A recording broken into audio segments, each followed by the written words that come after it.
বিশ্বের অন্যতম আধুনিক পঞ্চম প্রজন্মের যুদ্ধবিমান মার্কিন F-35 স্টেলথ ফাইটার প্রথমবারের মতো আকাশ যুদ্ধে ক্ষতিগ্রস্ত হয়েছে।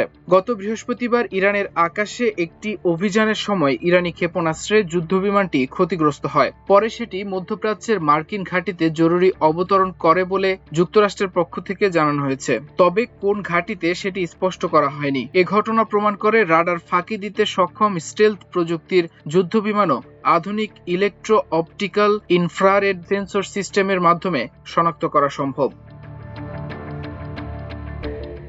ওই ঘটনার পর মধ্যপ্রাচ্যে ইউএস সেন্ট্রাল কমান্ড সেন্টকম এক বিবৃতিতে জানিয়েছে, ইরানে অভিযান চালানোর সময় ক্ষতিগ্রস্ত হয়ে স্টেলথ ফাইটারটি জরুরি অবতরণ করতে বাধ্য হয়। যুক্তরাষ্ট্রের সেন্ট্রাল কমান্ডের মুখপাত্র টিম হকিন্স বলেন, আমরা এই বিষয়টি সম্পর্কে অবগত। আমাদের একটি F-35 যুদ্ধবিমান ইরান মিশন শেষে আঞ্চলিক একটি মার্কিন বিমান ঘাঁটিতে জরুরি অবতরণ করেছে। বিমানটি নিরাপদে অবতরণ করেছে এবং পাইলট স্থিতিশীল অবস্থায় আছেন। বর্তমানে এ ঘটনার তদন্ত চলছে। যদিও সঠিক তথ্য ও সময় এখনো যাচাই করা সম্ভব হয়নি, তবে গত 28 ফেব্রুয়ারি যুক্তরাষ্ট্র ইসরায়েলের যৌথ বিমান হামলার মাধ্যমে শুরু হওয়া এই যুদ্ধে ইরানি বাহিনীর হাতে এটি প্রথম কোনো মার্কিন ফাইটার জেট ক্ষতিগ্রস্ত হওয়ার ঘটনা।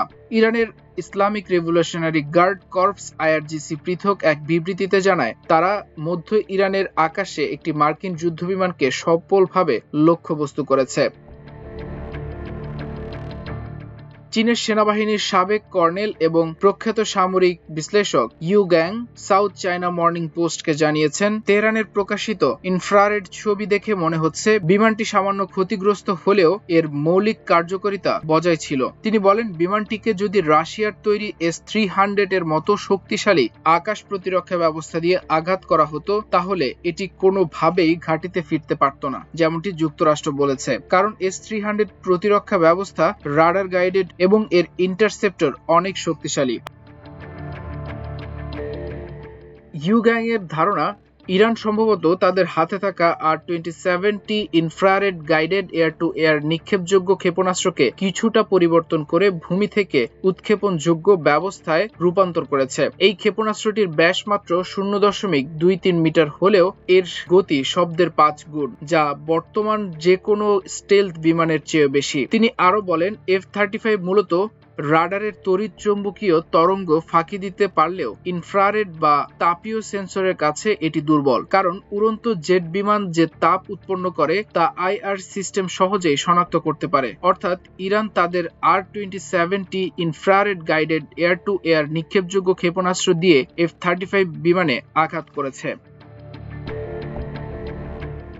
গত বৃহস্পতিবারের ঘটনাটি লাইভ কমব্যাট বা প্রত্যক্ষ যুদ্ধে F-35 ক্ষতিগ্রস্ত হওয়ার প্রথম ঘটনা। 2018 সাল থেকে যুদ্ধক্ষেত্রে মোতায়েন থাকলেও এর আগে প্রতিপক্ষের হামলায় এই বিমান ক্ষতিগ্রস্ত হওয়ার কোনো রেকর্ড নেই। তবে ইরান যুদ্ধ শুরু হওয়ার পর থেকে মার্কিন বাহিনী বেশ কিছু বড় ক্ষয়ক্ষতির মুখে পড়েছে। এর মধ্যে প্রায় 12টি MQ-9 রিপার ড্রোন ধ্বংস হয়েছে এবং 5টি KC-135 রিফুয়েলিং বিমান সৌদি আরবে ক্ষতিগ্রস্ত হয়েছে। এছাড়া 1 মার্চ কুয়েতে যুক্তরাষ্ট্রের ভাষ্যমতে ফ্রেন্ডলি ফায়ার বা কুয়েতি প্রতিরক্ষা বাহিনীর প্রতিরোধের মুখে 3টি মার্কিন F-15 স্ট্রাইক ঈগল বিমান বিধ্বস্ত হয়েছে।